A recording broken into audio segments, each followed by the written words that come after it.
sheet. Some of you might not get it, so before you leave, make sure you do that so that you can get your attendance credit. Also, in terms of the movie, it's possible that you might see questions about the movie on a quiz.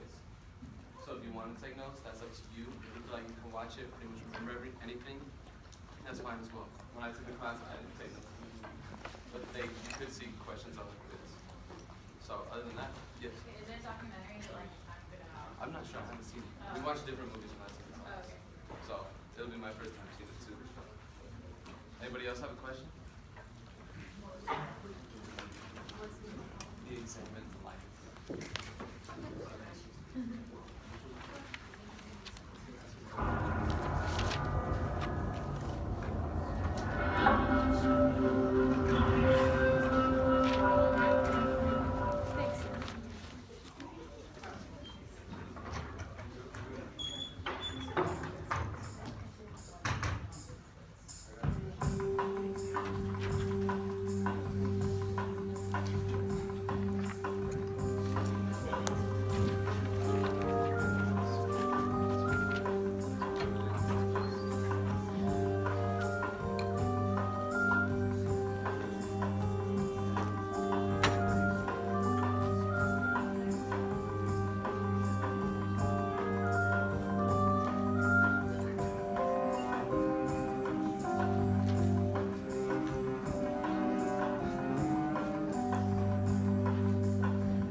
Life is not worth living, Plato says in line 38a of the Apology. How do you examine yourself? What happens when you interrogate yourself? What happens when you begin to call into question your tacit assumptions and unarticulated presuppositions and begin then to become a different kind of person? See, I put it this way, that for me, philosophy is fundamentally about our finite situation. We can define that in terms of beings toward death, featherless, two-legged, linguistically conscious creatures born between urine and feces, whose body will one day be the culinary delight of terrestrial worms. That's us. Beings toward death. At the same time, we have desire. While we are organisms in space and time, and so it's desire in the face of death. And then, of course, you've got dogmatism, various attempts to hold on to certainty, various forms of idolatry, and you've got dialogue in the face of dogmatism. And then, of course, structurally and institutionally, you have domination, and you have democracy. You have attempts of people trying to render accountable elites, kings, queens, suzerains, corporate elites, politicians, trying to make these elites accountable to everyday people. So philosophy itself becomes a critical disposition of wrestling with desire in the face of death, wrestling with dialogue in the face of dogmatism, and wrestling with democracy, trying to keep alive very fragile democratic experiments in the face of structures of domination, patriarchy, white supremacy, imperial power, state power, all those concentrated forms of power that are not accountable to people who are affected by it.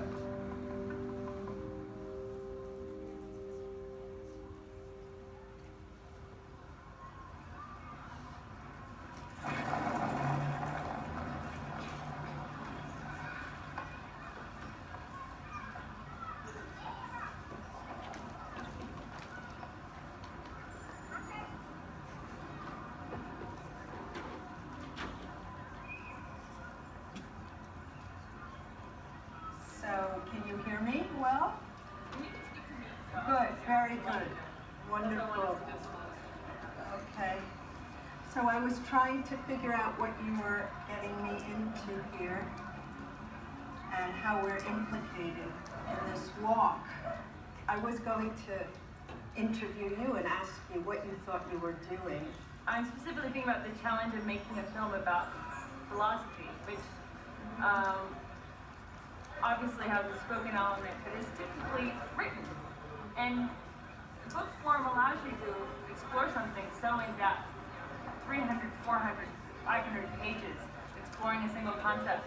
Whereas in a feature-length film, you have 80 minutes in the form of speech that's been recorded, and in the case of this film, each person has 10 minutes. Yes, that is scandalous. I can understand that the others would have 10 minutes, but to bring me down to 10 minutes is an outrage. There's no doubt about it. The thing is, we don't know where this film is going to land, whom it's going to shake up, wake up, or freak out, or bore.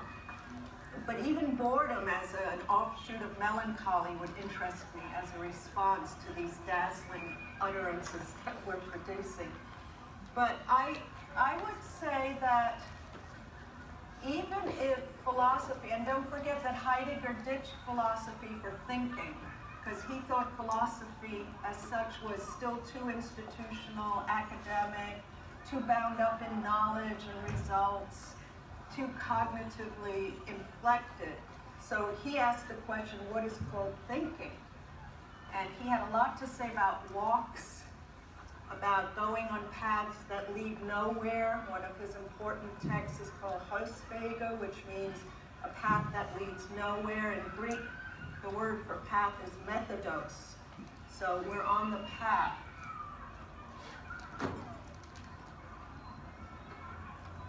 One thing I want to ask you about is meaning. Is philosophy a search for meaning? I'm very suspicious historically and intellectually of the promise of meaning, because meaning has often had very fascistoid, non-progressivist edges, if not a core of that sort of thing. Excuse me. So that very often also the emergency supplies of meaning that are brought to a given incident or structure or theme in one's life are cover-ups, are a way of dressing the wound of non-meaning. I think it's very hard to keep things in the tensional structure of the openness, whether it's ecstatic or not, of non-meaning. That's very, very difficult, which is why there's then the quick grasp for transcendental signifier, for God, for nation, for patriotism. It's been very devastating, this craving for meaning, though it's something with which we are in constant negotiation. Everyone wants something like meaning.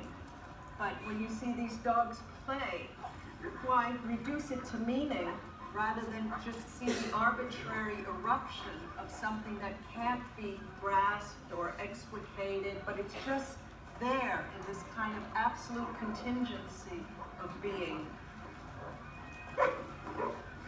To leave things open and radically inappropriable and something, and admitting we haven't really understood, is much less satisfying, more frustrating, and more necessary, I think.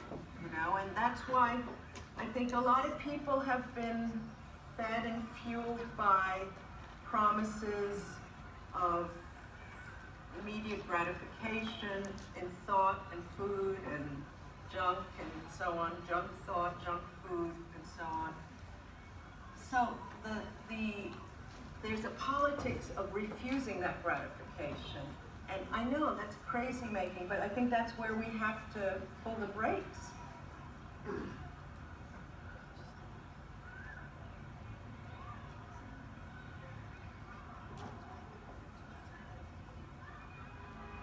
Some people might be troubled or might wonder, how do you behave ethically if there's no ultimate meaning? precisely where there isn't guaranteed or palpable meaning, you have to do a lot of work and you have to be mega ethical. Because it's much easier to live life and know that, well, that you shouldn't do and this you should do because someone said so. If we're not anxious, if we're okay with things, we're not trying to explore or figure anything out. So anxiety is the mood par excellence of ethicity, I think. You know, now I'm not prescribing anxiety disorder for anyone. However, could you imagine Mr. Bush, who doesn't give a shit when he sends everyone to the gas chamber or the electric chair? He expresses no anxiety, and they're very proud of this. They don't lose a wink of sleep. They express no anxiety. This is something that Derrida has taught. If you feel that you've acquitted yourself honorably, then you're not so ethical. If you have a good conscience, then you're kind of worthless. Like if you think, oh, I gave this homeless person $5, I'm great, then you're irresponsible. The responsible being is one who thinks they've never been responsible enough. They've never taken care enough of the other. The other is so in excess of anything you can understand or grasp or reduce. This in itself creates an ethical relatedness, a relation without relation, because you don't know, you can't presume to know or grasp the other. The minute you think you know the other, you're ready to kill them. You think, oh, they're doing this or this, they're the axis of evil. Let's drop some bombs. But if you don't know, you don't understand this alterity, it's so other that you can't violate it with your sense of understanding, then you have to let it live in a sense.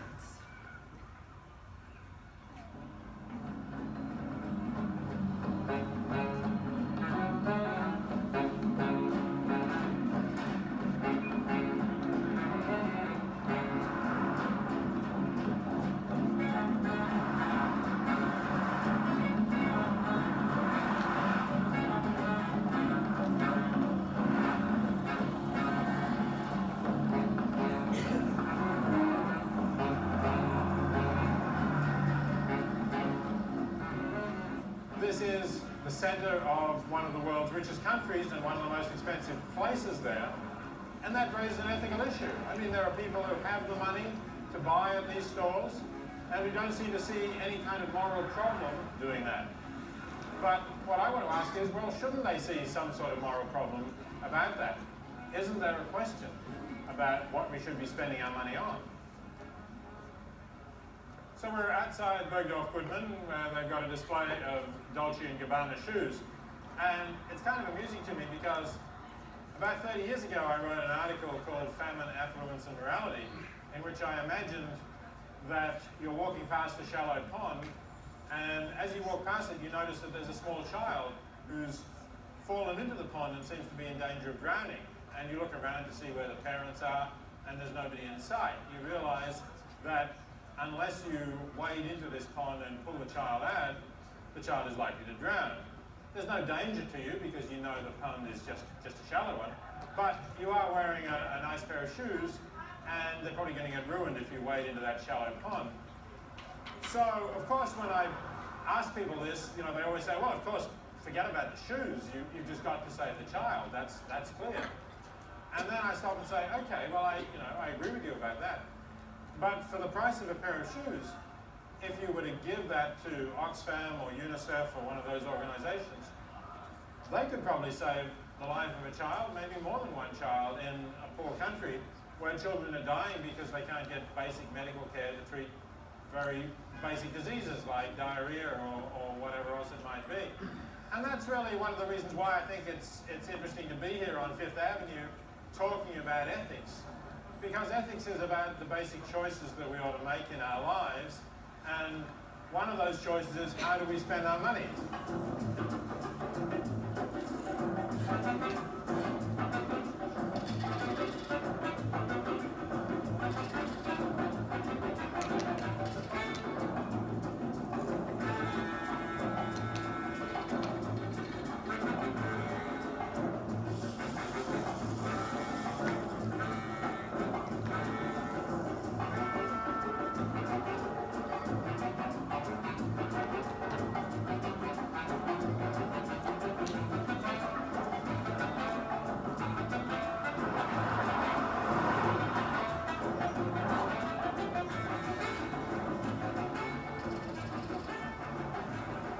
I started thinking about these issues back in the 1970s when, for one thing, there was the crisis in Bangladesh where there were millions of people who were in danger of starving because of the repression of the Bangladeshis by the Pakistani army at the time.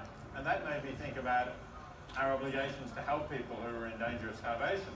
Also, around the same time, I happened to meet someone who was a vegetarian who got me asking myself about, am I justified in continuing to eat meat? What is it that gives us the right or that justifies us in treating animals the way they get treated before they end up on our lunch or dinner or whatever it might be? And I read a little bit about factory farming, intensive farms, and the way they confine animals, which was something that was really just getting going at that stage. And I thought that you can't really justify this, that we've just taken for granted the idea that somehow humans have the right to use animals whichever way they want to. And that isn't defensible. The boundary of species is not something that really is so morally significant that it entitles us to take another sentient being who can suffer or feel pain and do as we wish with that sentient being just because we happen to like the taste of its flesh. So these two issues really got me thinking about applied ethics, which at this time, at the beginning of the 1970s, wasn't really a field. It wasn't really something that philosophers thought was properly philosophy. But I think it was a good time to start thinking about these issues because of the student movement, the radical movement of the 60s and early 70s, which had created a bit more interest in these issues and raised the question, can we make our academic studies more relevant to the important questions of the day?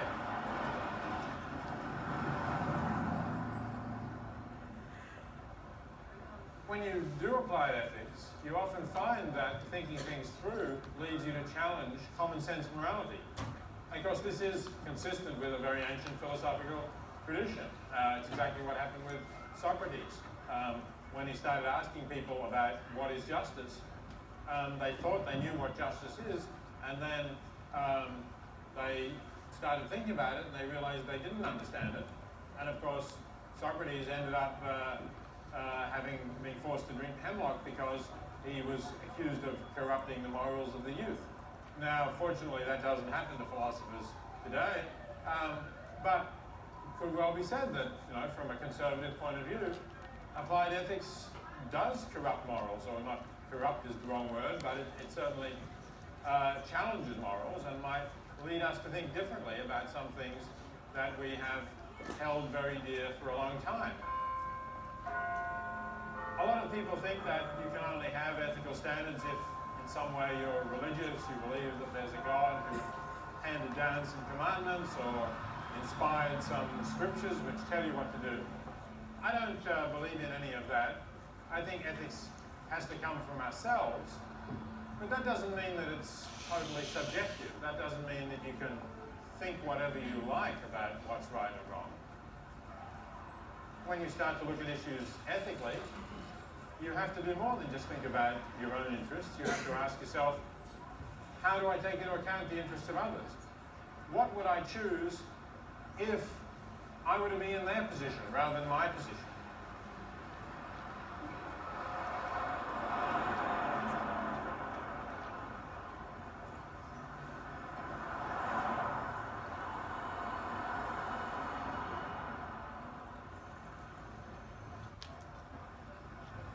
One of the most obvious things that emerges when you put yourself in the position of others is the priority of reducing or preventing suffering.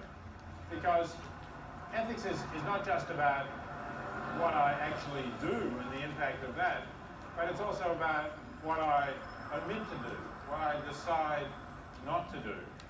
And that's why questions about, given that we all have a limited amount of money, questions about what you spend your money on are also questions about what you don't spend your money on, or what you don't use your money to achieve. And a lot of people, I think, forget that. They just say, oh, well, I'm not harming anyone if I go and spend $1,000 on a new suit. But in fact, given the opportunities that we have to help, and given the way the world is, I think that quite often you actually are failing to benefit someone, which you could be doing. I think we have moral obligations to help, just as we have moral obligations not to harm.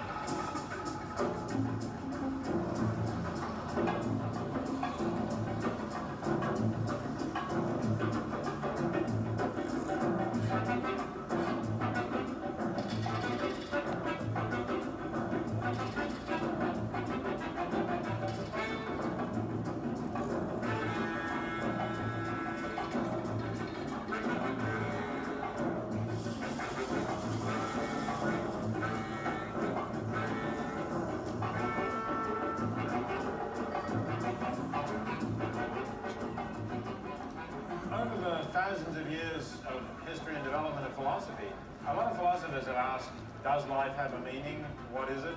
And that's a question to which I think we can give an answer, and I think the answer is we make our lives most meaningful when we connect ourselves with some really important causes or issues, and we contribute to that, so that we feel that because we live, something has gone a little better than it would have otherwise. We've contributed in however small a way to making the world a better place. And I think it's hard to find anything more meaningful than doing that, than reducing the amount of unnecessary pain and suffering that there's been on this world, or making the world a little bit better for all of the beings who are sharing it with us.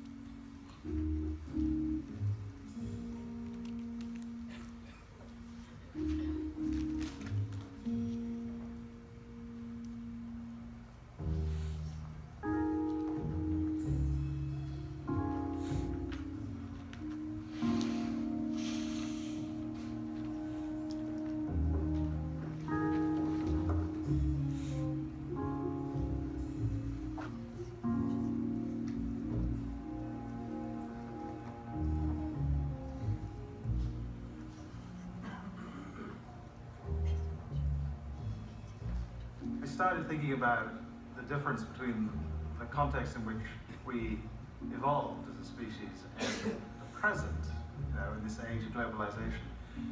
And one way to think about that is to notice that if you live a modern life, if you're traveling through an airport, you're going to be passing lots and lots of people, and within a few minutes, you'll have passed more people than most of our remote human ancestors would ever have seen in their entire lives.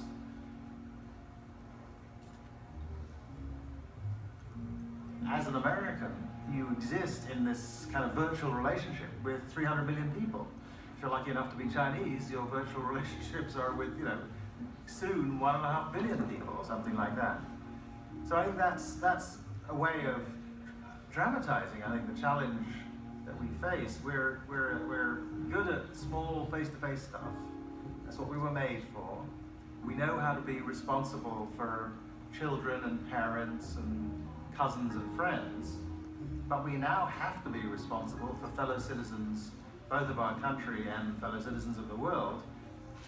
And the question is, can we figure that out?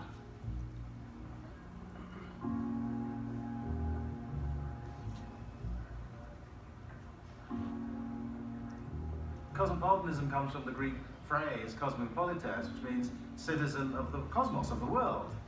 And we need a notion of global citizenship.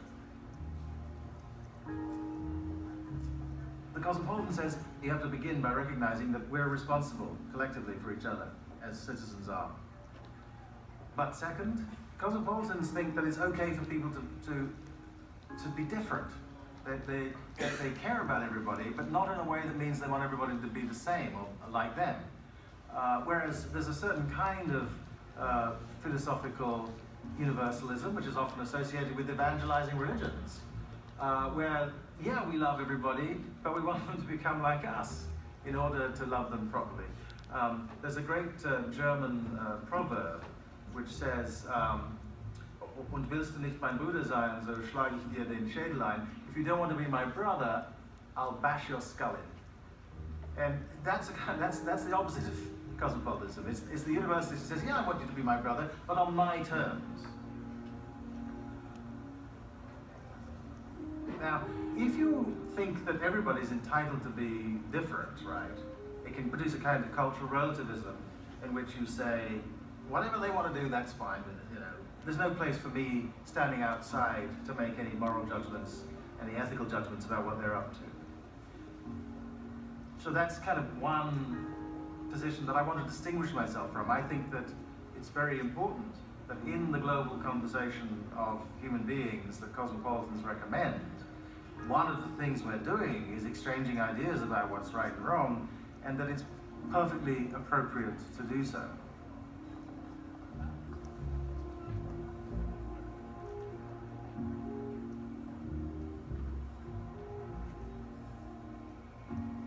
I have this privilege of having grown up in a couple of places. My mother came from England, my father came from Ghana, and they would never, either of them, tell us exactly how they met or exactly what it was that drew them to each other.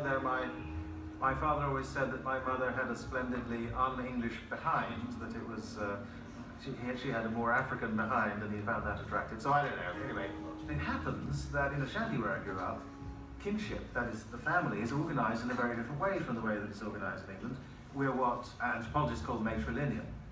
That means that the most important adult male in a child's life isn't his mother's husband, that is his father. It's his mother's brother, his maternal uncle. There's a word for that, wafa. So I have these 8 people in the world, two young women and 6 young men who are my nephews and nieces. I'm their wafa, and by our tradition, since my sisters don't have any other brothers, I'm the guy who's responsible for their education. If anything bad happens to them, I'm supposed to look after them, and so on. Now, of course, in England, if you have a father, that's his job. There's a certain kind of universalist who will say, one of these has to be correct. But the cosmopolitan says, these are 2 ways of doing it, and as long as they do the thing they're supposed to do, it seems to me absurd to suggest that one has to be better than the other, or that one should be universalized for any reason.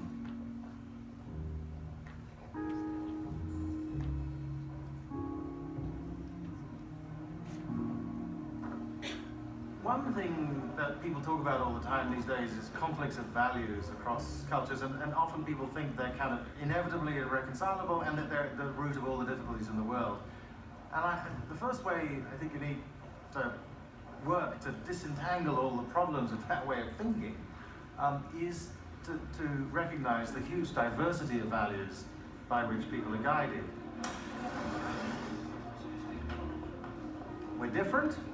Cosmopolitan thinks we're entitled to be different, and that it's permissible that they should be different in certain ways. But the cosmopolitan also assumes the fact that there are all these different kinds of values, and the fact that we can recognize so many of them, is a reflection of the fact that we're all human beings, that we share what you might call a moral nature.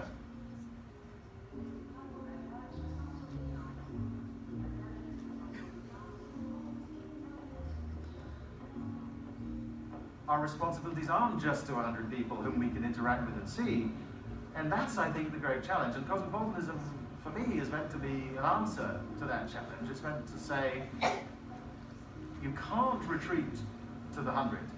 You can't simply be partial to some tiny group and simply live out your moral life in that. That's not morally permissible. But you can't abandon your local group either, because that would take you too far away, I think, from your humanity. So what we have to do is to learn how to do both.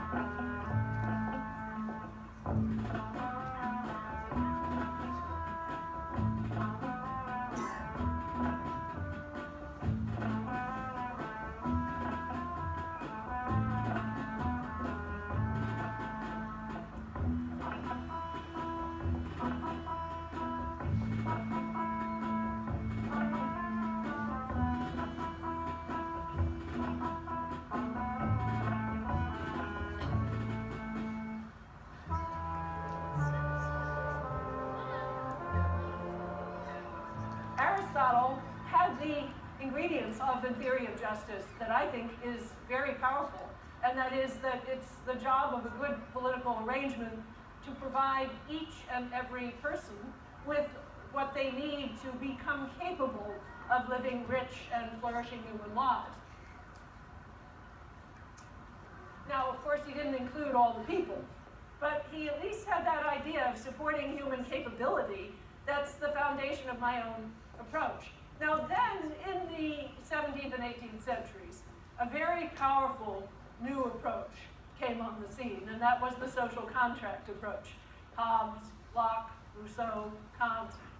The social contract approach was inspired by the background culture of feudalism, where all opportunities were distributed unequally to people according to their class, their inherited wealth, and their status.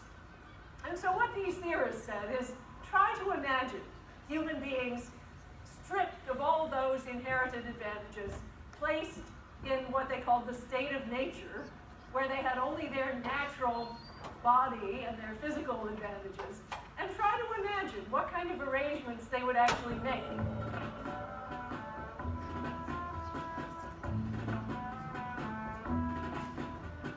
The social contract tradition is, of course, an academic, philosophical tradition, but it also has tremendous influence on popular culture and our general public life. Because every day we hear things like, oh, those people don't pay their own way, or supporting some new group of people, well, they'll be a drag on our economy.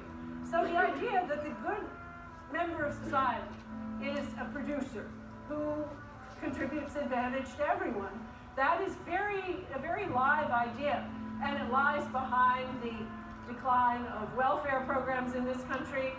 I think it lies behind many Americans' skepticism about Europe, about European social democracy.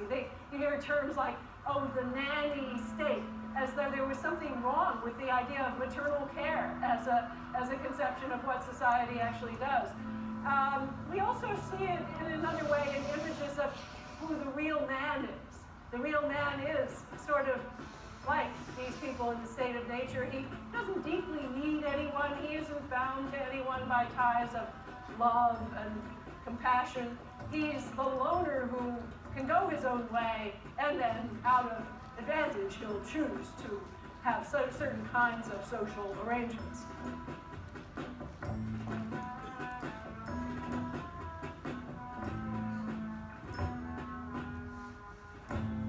The theorists of the social contract made certain assumptions that aren't always true. They assumed that the parties to this contract really are roughly equal in physical and mental power. Now, that was fine when you're thinking about adult men with no disabilities. But as some of them already began to notice, it doesn't do so well when you think about women, because women's oppression has always been partly occasioned by their physical weakness compared to men. And so if you leave out that physical asymmetry, you may be leaving out a problem that a theory of justice will need to fix. But it certainly does not do well when we think about justice for people with serious physical and mental disabilities. And in fact, some of the theorists who noticed that said, well, this is a problem, but we'll just have to solve it later. We'll get the theory first, then we'll work on this problem at some other point. Well, my thought is that this is not a small problem. There are a lot of people with serious physical and mental disabilities, but not only that, but it's all of us when we're little children and as we age. How do you think about justice when you're dealing with bodies that are very, very unequal in their ability and their power? And perhaps even harder, how do you think about it when you're dealing with mental powers that are very, very unequal in their potential? And I think that this is a really serious political problem. We have only just begun to understand how to educate children with disabilities, how to think about their political representation, how to design cities that are open to them. I mean, this bridge we walked across, a person in a wheelchair can go over that bridge. But, 50 years ago, that would not have been the case. There would have been steps, and that person could not get to see this beautiful lakeshore.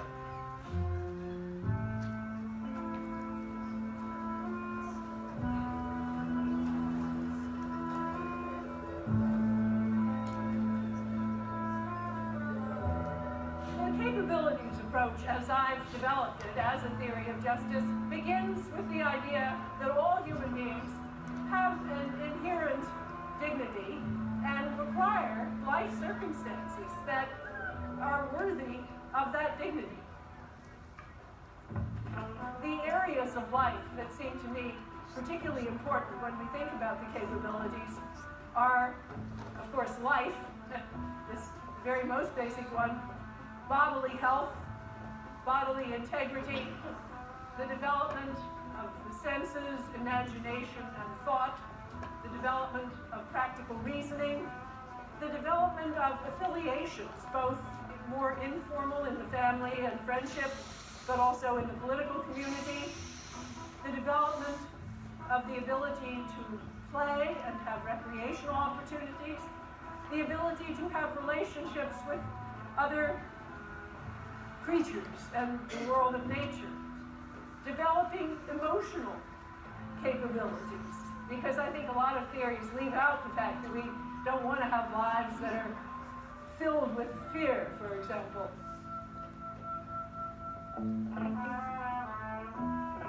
In my view, people get together to form a society, not because they're afraid and they want to strike a deal for mutual advantage, but it's much more out of love that they want to join with others in creating a world that's as good as it can be.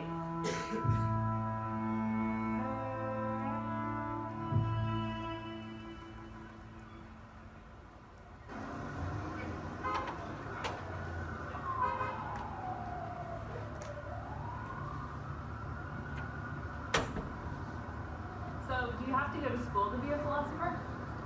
Oh, God, no. Thank God you don't have to go to school. No, a philosopher is a lover of wisdom. It takes tremendous discipline, takes tremendous courage to think for yourself, to examine yourself. The Socratic imperative of examining yourself requires courage. And William Butler Yeats used to say, it takes more courage to examine the dark corners of your own soul than it does for a soldier to fight on the battlefield. Courage to think critically. You can't talk. Courage is the enabling virtue for any philosopher, for any human being, I think, in the end. Courage to think, courage to love, courage to hope.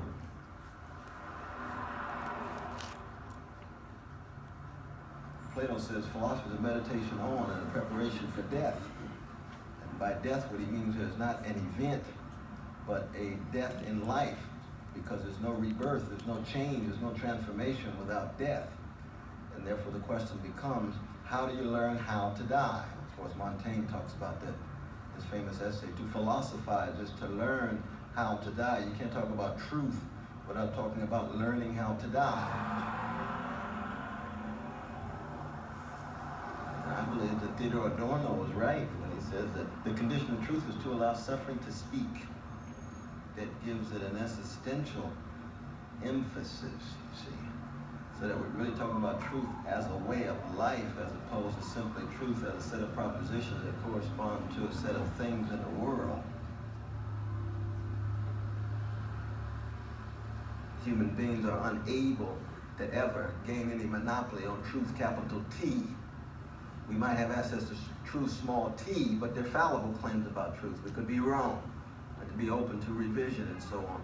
So there is a certain kind of mystery that goes hand in hand with truth. This is why so many of the existential thinkers, be they religious like Meister Eckhart or Paul Tillich, or be they secular like Camus and Sartre, that they're accenting our finitude and our inability to fully grasp the ultimate nature, reality, the truth about things. And therefore you talk about truth being tied to the way to truth. Because once you give up on the notion of fully grasping the way the world is, you're going to talk about what are the ways in which I can sustain my quest for truth. How do you sustain a journey, a path toward truth, the way to truth? So the truth talk goes hand in hand with talk about the way to truth. And scientists could talk about this in terms of, adducing evidence and drawing reliable conclusions and so forth and so on. Our religious folk could talk about this in terms of surrendering one's arrogance and pride in the face of divine revelation and what have you. But there are all ways of acknowledging our finitude and our fallibility. I want all of the rich historical colorations to be manifest in talking about our finitude. Being born of a woman in stank and stench, what I'd call funk. Being introduced to the funk of life in the womb and the love push that gets you out. Right? And then your body is not just death, but the way Vico talks about it. Here, Vico is so much better than Heidegger. Vico talks about it in terms of being a corpse. See, Heidegger doesn't talk about corpses. He talks about death. It's still too abstract.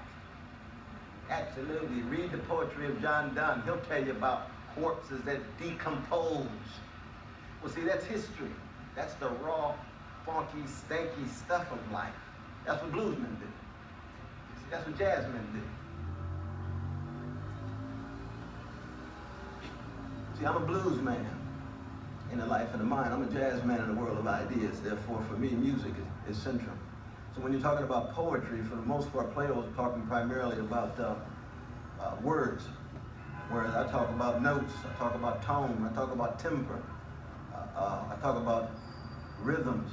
See, for me, music is fundamental. Philosophy must go to school not only with the poets, philosophy needs to go to school with the musicians. Keep in mind, Plato banned the flute in the Republic, but not the lyre. Why? Because the flute appeals to all of these various sides of who we are, given his tripartite conception of the soul. The rational and the spirited and the appetitive. And the flute appeals to all three of those. Where things the lyre on one string only appeals to one, therefore it's permissible. Now, of course, the irony is when Plato was on his deathbed, what did he do? Well, he requested the Thracian girl to play music on the flute.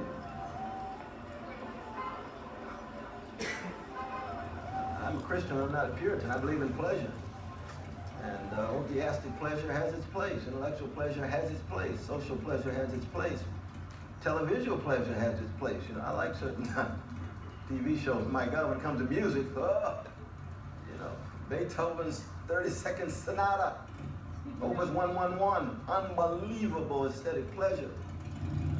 Same would be true for Curtis Mayfield, the Beatles, or what have you.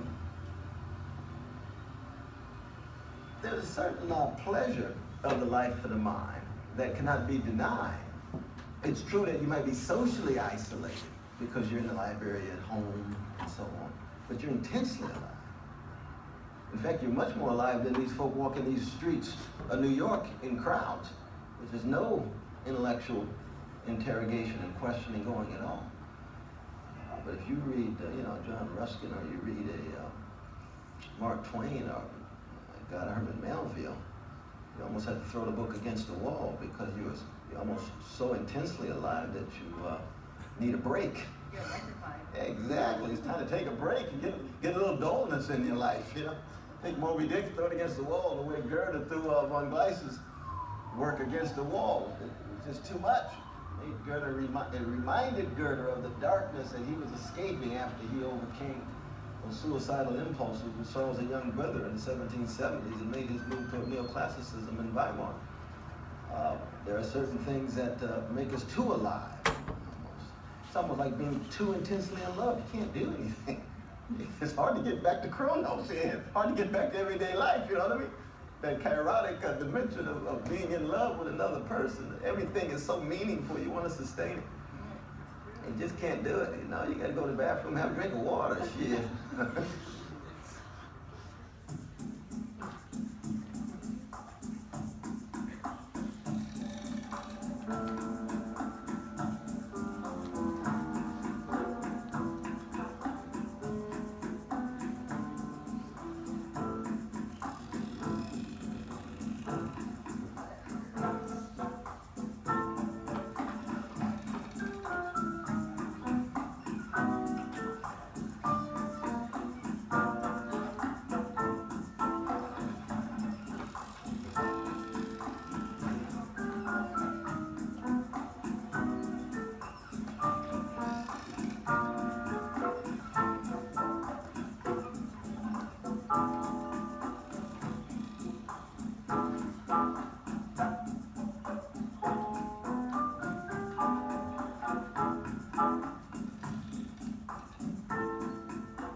mid-80s, when I was in my 20s, just starting to do politics in a serious way, it seemed like the only way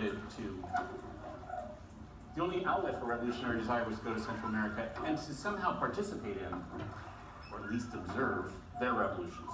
I mean, so a lot of people went to Nicaragua. I, with my friends, was mostly interested in El Salvador, but the thing I realized at a certain point was that all we could do was really observe what their revolutions were.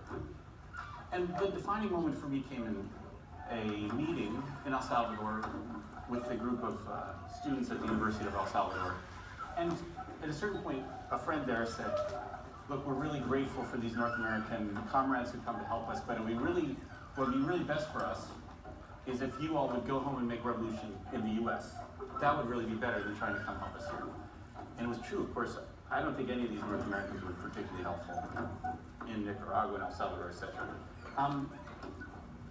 But I said at that point, you know, Reagan's in the White House. I have no idea what it would mean to make revolution in the U.S. I just don't have any idea. He said, look, don't you have mountains in the U.S.? And I said, yeah, we have mountains. He says, it's easy. You go to the mountains, you start an armed cell, you make revolution.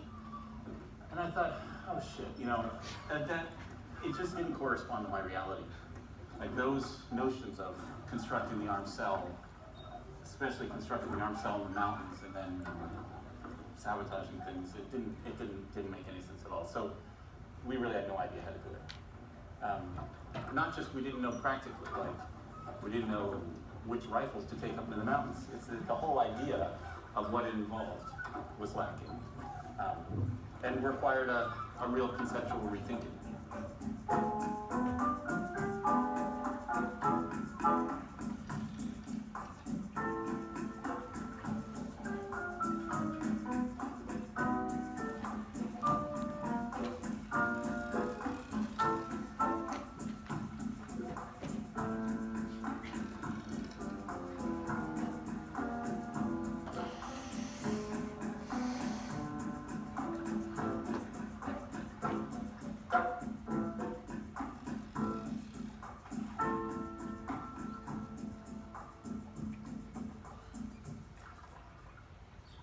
We're stuck conceptually, I think, between two almost cliche ways of thinking revolution today. On the one hand, we have the notion of revolution that involves the replacement of a ruling elite with another, better, in many ways, ruling elite. And that's, in fact, the form that many of the modern revolutions have taken and have posed great benefits for the people, etc., but they have not arrived at democracy. And so that notion of revolution is really discredited, and I think rightly so. But opposed to that is another notion of revolution, which I think is equally discredited from exactly the opposite point of view, which is it's the notion of revolution that in fact hasn't been instituted, that thinks of revolution as just the removal of all of those forms of authority, state power, the power of capital, that stop people from expressing their natural abilities to rule themselves. The question of human nature has long been a thing of political philosophy. In fact, I'm sure everyone had some stupid evening in college smoking way too much and talking, where you end up in a discussion where, like, you decide you disagree with your friend because she thinks that human nature is evil, you think human nature is good, you can't get any further. I mean, I think that kind of stupidity, I think, has affected a lot of the history of political philosophy. And I think the relevant fact for politics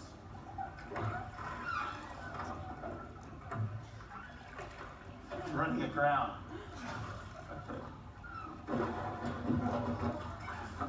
Shipwrecked.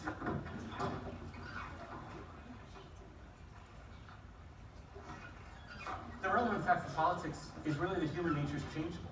Human nature isn't good or evil. Human nature is constituted. It's constituted by how we act, human nature is in fact the history of habits and practices that are the result of past struggles, of past hierarchies, of past victories. And so this is, I think, actually the key to rethinking revolution, is to recognize that revolution is not just about a transformation for democracy. Revolution really requires a transformation of human nature so that people are capable of democracy. Democracy is one of those concepts that seems to me has been almost completely corrupted today. In some cases, it's used to mean simply periodic elections with a limited choice of rulers. In other cases, when one thinks especially in international affairs, it often means following the will of the United States. But really, democracy means the rule of all by all. It means everybody involved in collective self-rule. You see those turtles over there?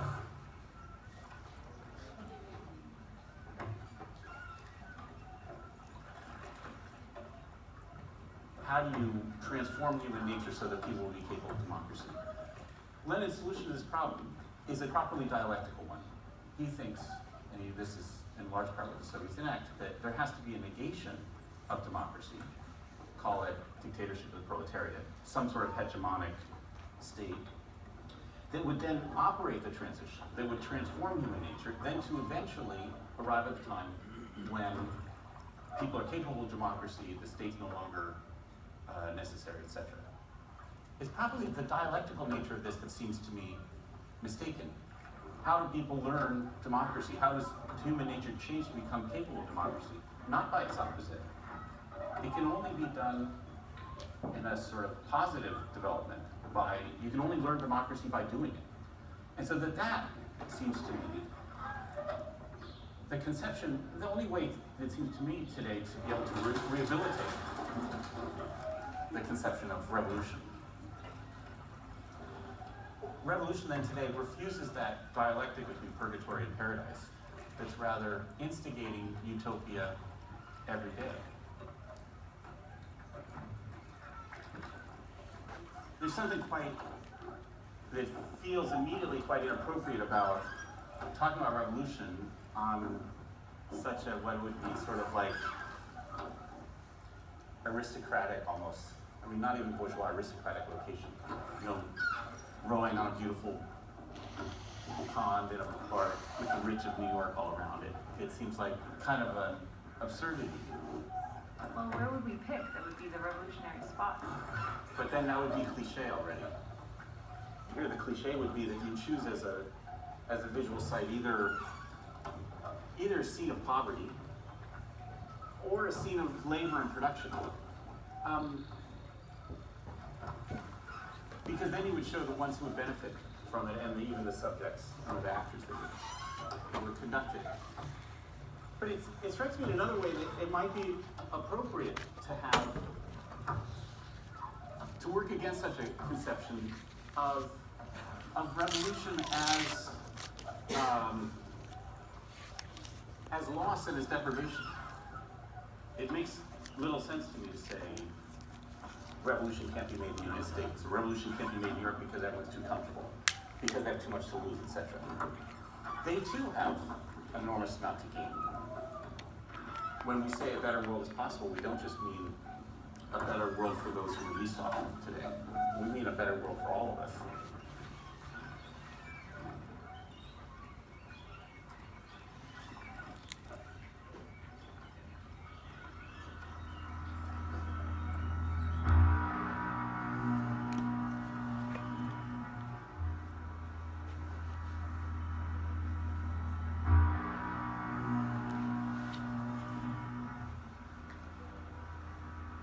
This is where we should start feeling at home. Part of our daily perception of reality is that this disappears from our world. When you go to the toilet, shit disappears. You flush it, of course, rationally, you know, it's there in canalization and so on. But at a certain level of your most elementary experience, it disappears from your world. But the problem is that trash doesn't disappear. I think ecology, the way we approach ecological problematic, is maybe the crucial field of ideology today. And I use ideology in the traditional sense of illusory, wrong, way of thinking and perceiving reality. Why? Ideology is not simply dreaming about false ideals and so on. Ideology addresses very real problems, but it mystifies them. One of the elementary ideological mechanisms, I claim, is what I call the temptation of meaning. When something horrible happens, our spontaneous tendency is to search for a meaning. It must mean something, you know, like AIDS. It was a trauma, then conservatives came and said it's punishment for our sinful ways of life and so on and so on. Even if we interpret the catastrophe as a punishment, it makes it easier in a way, because we know it's not just some terrifying blind force, it has a meaning. It's better, when you are in the middle of a catastrophe, it's better to feel that God punished you than to feel that it just happened. If God punished you, it's still a universe of meaning.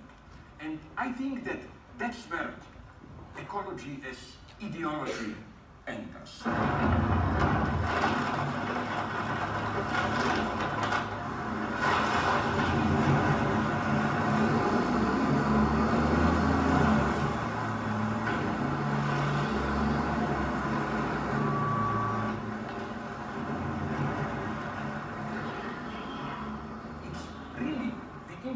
Premise of ecology that the existing world is the best possible world, in the sense of it's a balanced world which is disturbed through human hubris. So why do I find this problematic? Because I think that this notion of nature as a harmonious, organic, balanced, reproducing, almost living organism, which is then disturbed, perturbed, derailed through human hubris, technological exploitation, and so on, is, I think, a secular version of the religious story of the fall. And the answer should be not that there is no fall, that we are part of nature, but on the contrary, that there is no nature. Nature is not a balanced totality which then we humans disturb. Nature is a big series of unimaginable catastrophes. We profit from them. What is our main source of energy today? Oil. What are we aware? What is oil? Oil reserves beneath the earth are material remainders of an unimaginable catastrophe. Are we aware? Because we all know that oil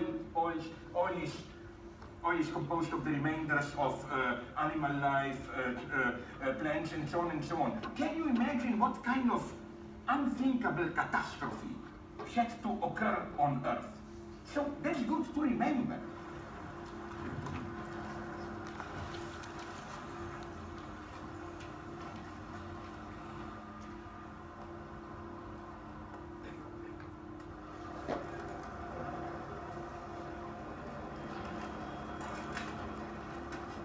No, you call this porn, my God.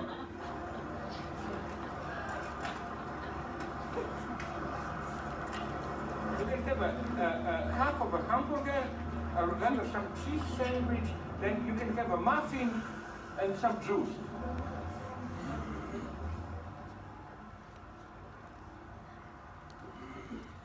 Ecology will slowly turn maybe into a new opium of the masses, the way, as we all know, Marx defined religion.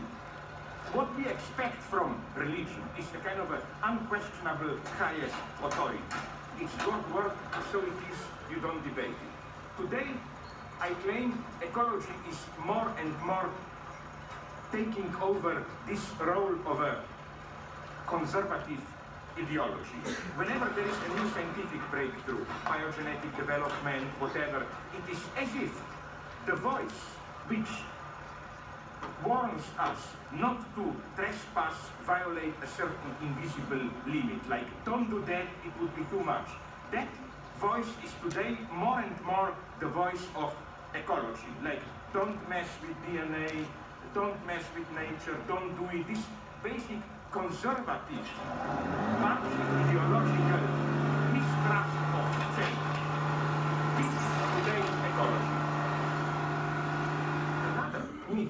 popular about ecology, namely spontaneous ideological myth, is the idea that we, Western people in our artificial technological environment, are alienated from immediate natural environments. That we should not forget that we humans are part of the living earth. We should not forget that we are not abstract engineers, theorists who just exploit nature, that we are part of nature, that nature is our unfathomable, impenetrable background. I think that that precisely is the greatest danger. Why? Think about a certain obvious paradox. We all know in what danger we all are.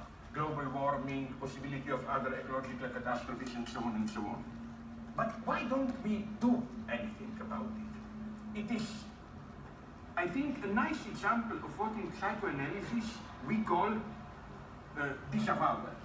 The logic is that of, I know very well, but I act as if I don't know. For example, precisely, in the case of ecology, I know very well there may be global warming, everything will explode, be destroyed, but after reading a treatise on it, what do? I step out, I see not things that I see now behind me, that's a nice sight for me. I see nice trees, birds singing, and so on. And even if I know rationally this all is in danger, I simply do not believe that this can be destroyed. That's the horror of visiting sites of a catastrophe like Chernobyl. In a way, we are not evolutionary, we are not wired to even imagine something like that. It's in a way unimaginable. So I think that what we should do to confront properly the threat of ecological catastrophe is not all this new age stuff to break out of this technological manipulative mold and to found our roots in nature, but on the contrary, to cut off even more these roots in nature.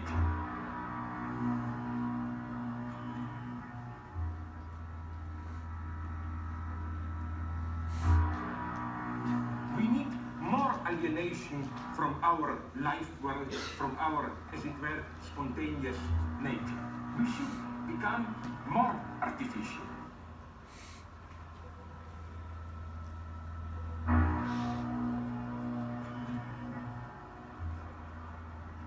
We should develop, I think, a much more terrifying new abstract materialism, a kind of a mathematical universe where there is nothing, there are just formulas, technical forms, and so on. And the difficult thing is to find poetry, spirituality in this dimension, to recreate, if not beauty, then aesthetic dimension in things like this, in trash itself. That's the true love of the world. Because what is love? Love is not idealization. Every true lover knows that if you really love a woman or a man, that you don't idealize him or her.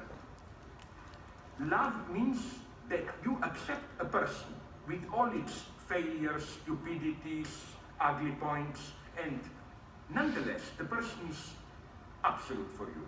Everything like that makes life worth living, but you see perfection in imperfection itself. And that's how we should learn to love the world. True ecologist loves all this.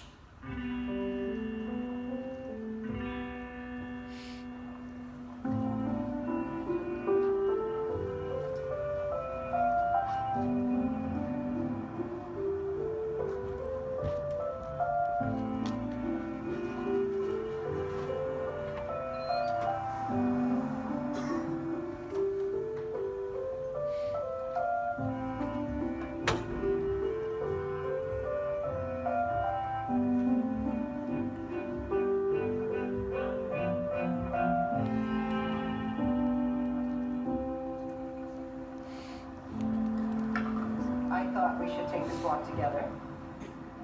And one of the things I wanted to talk about was what it means for us to take a walk together.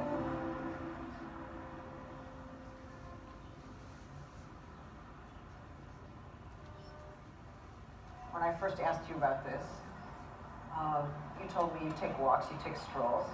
I do. And can you say something about what that is for you?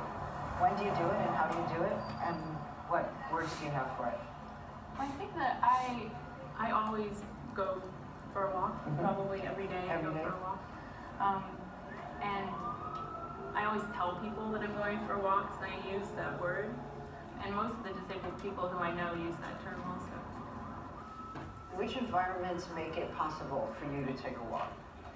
I moved to San Francisco largely because it's the most accessible place in the world. Yes. And part of what's so amazing to me about it is that the physical access, the fact that public transportation is accessible, there's curb cuts most places, almost most places I would go, there's curb cuts, buildings are accessible. And what this does is that it also leads to a social acceptability, that somehow because there's physical access, there's simply more disabled people out and about in the world. And so people have learned how to interact with them and are used to them in a certain way. And so the physical access actually leads to a social access and acceptance. It must be nice not to always have to be the pioneer. Yes, The very definitely. first one that Definitely. you have First to disabled person I've ever explain seen. and Yeah. yes, I do, speak and think and talk and move and Yes. enjoy life and suffer many of the same heartaches that you do. And anyway, but what I'm wondering about is moving in social space, right? Moving all the movements you can do and which help you live and which express you in various ways. Do you feel free to move in all the ways you want to move? I could go into a coffee shop and actually pick up the cup with my mouth and carry it to my table. But then that becomes almost more difficult because of just the normalizing standards of our movements. Yes. And the discomfort that causes when I do things with body parts that aren't necessarily what we assume that they're for, that seems to be even more hard for people to deal with. That's a big shoe. It's my shoe. I wonder if they can walk without it. Yeah. I'm just thinking that nobody takes a walk without there being a technique of walking. Nobody goes for a walk without there being something that supports that walk outside of ourselves. And that maybe we have a false idea that the able-bodied person is somehow radically self-sufficient. Yeah. It wasn't until I was in my early 20s, about 20 to 21, that I became aware of disability as a political issue. And that happened largely through discovering the social model of disability, which is basically, in disability studies, they have a distinction between disability and impairment. Yeah. So impairment would be my body, my embodiment right now. The fact that I was born with arthrogryposis, which affects, or what the medical world has labeled as arthrogryposis. But basically that my joints are fused, my muscles are weaker, I can't move in certain ways, and this does affect my life in all sorts of situations. For instance, there's a plum tree in my backyard, and I can't pick the plums off that plum tree, I have to wait for them to drop or whatever. But then, and so there's that embodiment, our own unique embodiments. And then there's disability, which is basically the social repression of disabled people. The fact that disabled people have limited housing options, we don't have career opportunities, we're socially isolated, we're, in many ways there's a cultural aversion to disabled people. So would disability be the social organization of impairment? The disabling effects, basically, of society.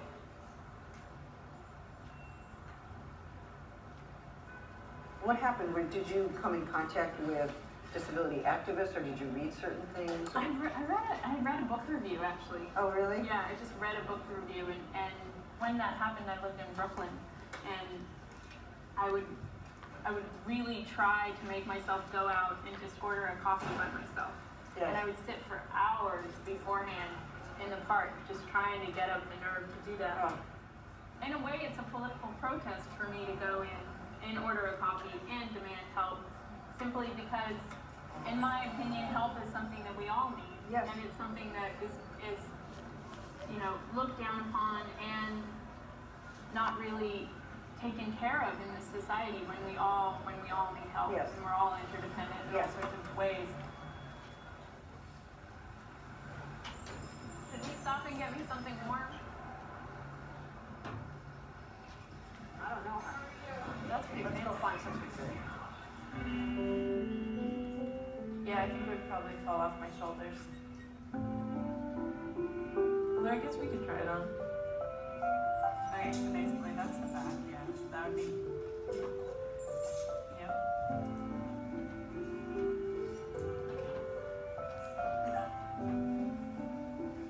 Other arm? Other arm.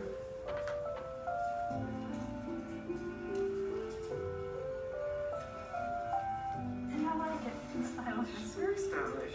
Okay. It's kind of, sporty and fancy. It's gonna be a new show, Shopping with Judith Butler. For the queer eye. Maybe I can just get it while wearing it. Hi. We put the sweater on. Yeah, so So we just wanna buy it. That's what I'm wearing. So it's by weight. Oh, it's by weight? Yeah, There we I go. could probably just do it for $4. That sounds Okay. good. Here you go. Can I give you the bills first and then yours? Oh, I just meant Oh, to. you just what? Yeah, I just can't hold both at the same time. There you go. Thanks. Thanks so much.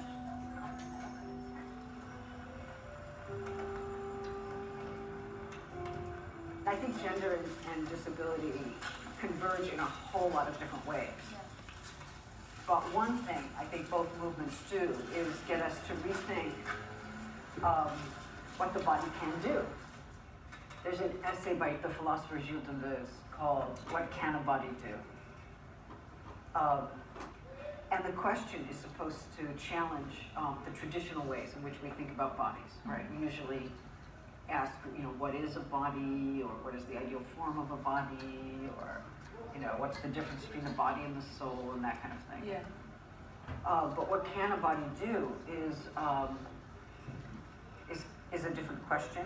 It isolates a set of capacities and a set of instrumentalities or actions, and we are kind of assemblages of those things.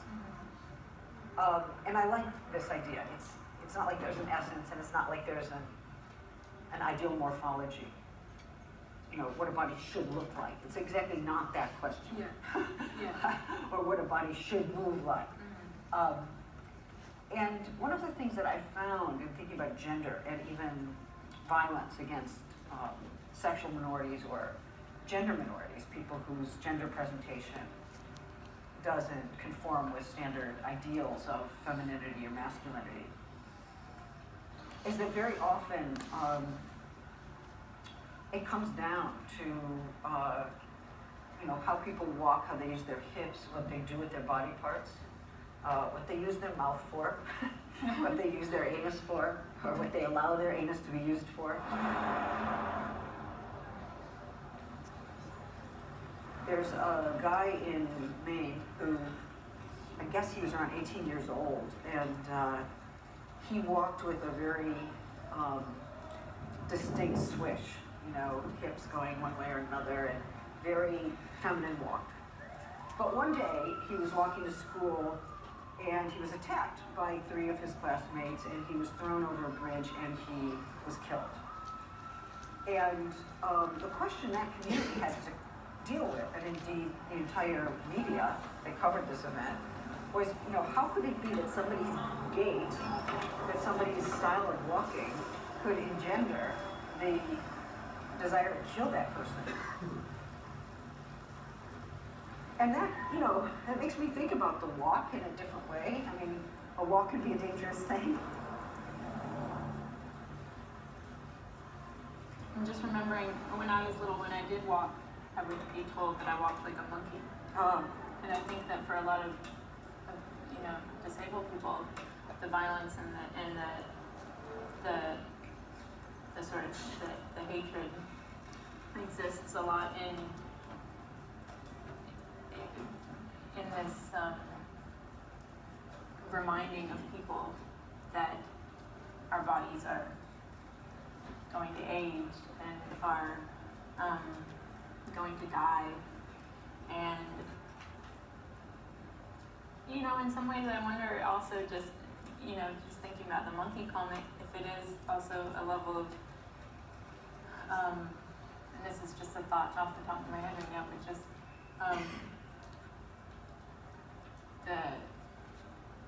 the sort of where our boundaries lie as a human and what becomes non-human. Well, it makes me wonder whether the person was anti-evolutionary. You know? Yeah. Maybe they were creationists. Yeah, I don't. It's like, well, why shouldn't we have some resemblance to the monkey? I mean, well, the monkey's actually always been my favorite animal too, so actually quite a lot of the time I was flattered. Exactly. Yeah.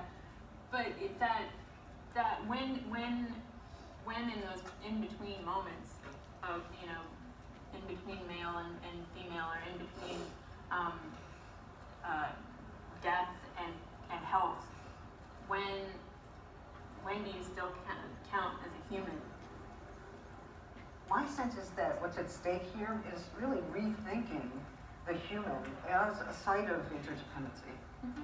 And I think, you know, when you walk into the coffee shop, right? If I can go back to that moment for a moment, and you ask for the coffee, or you indeed even ask for some assistance with the coffee, you're basically posing the question, do we or do we not live in a world in which we assist each other?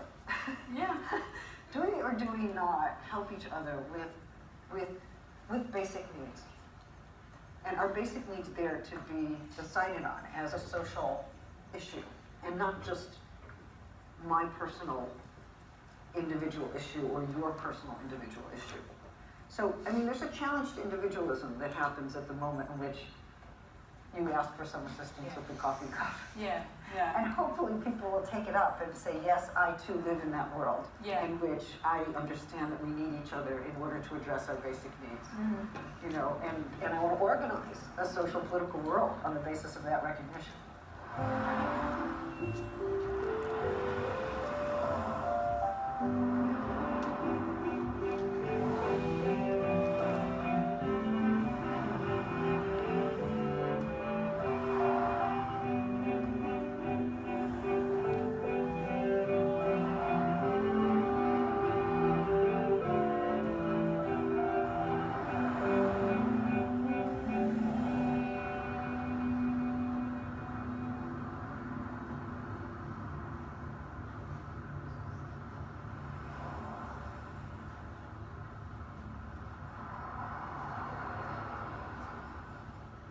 Romanticism thoroughly saturated the discourse of modern thinkers.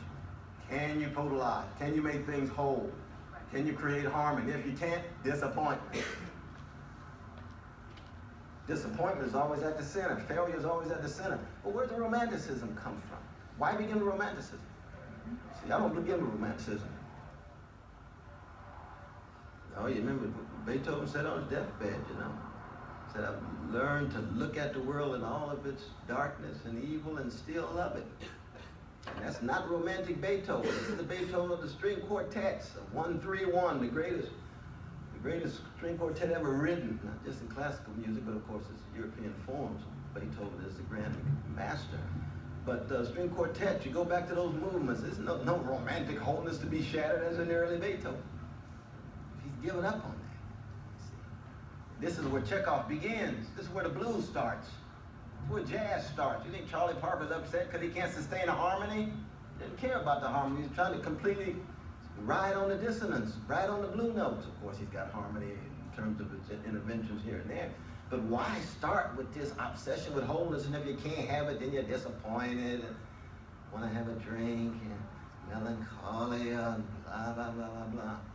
No, you see, the blues, my kind of blues, begins with catastrophe, begins with the angel of history in Benjamin's thesis.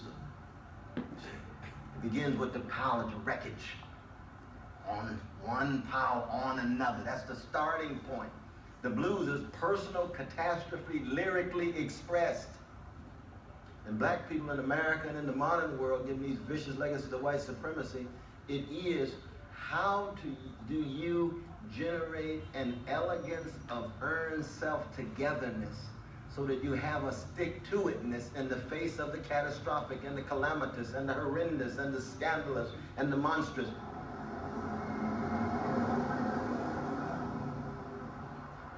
See, part of the problem, though, is that when you have a romantic project, you're so obsessed with time as loss and time as a taker.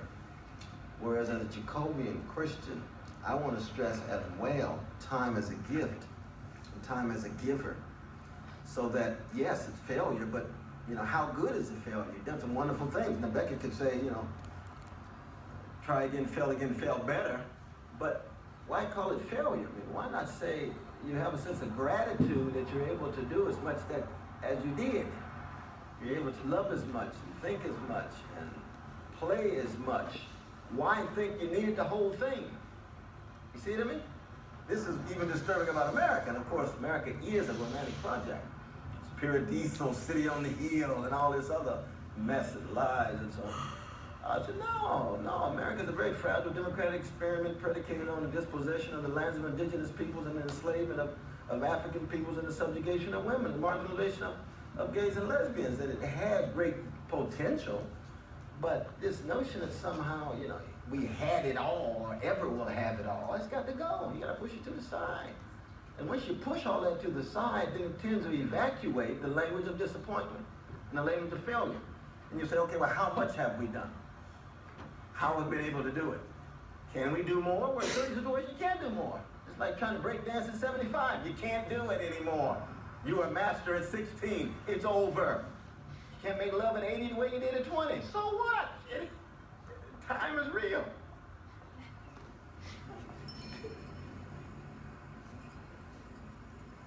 So one question that keeps coming up, or a phrase, is this idea of the meaningful life. Do you think it is philosophy's duty to speak on this? A meaningful life. How to live a meaningful life?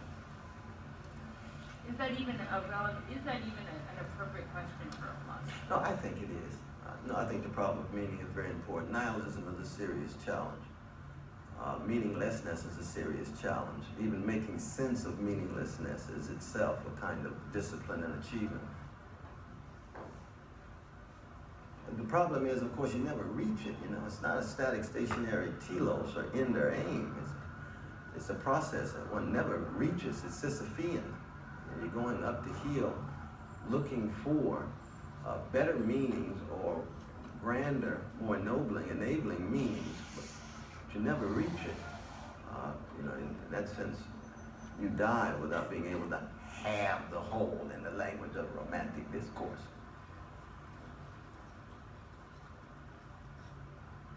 Let me just jump out here in the corner. Okay, you all. Thank you very much. Thanks so much. Take good care. You too.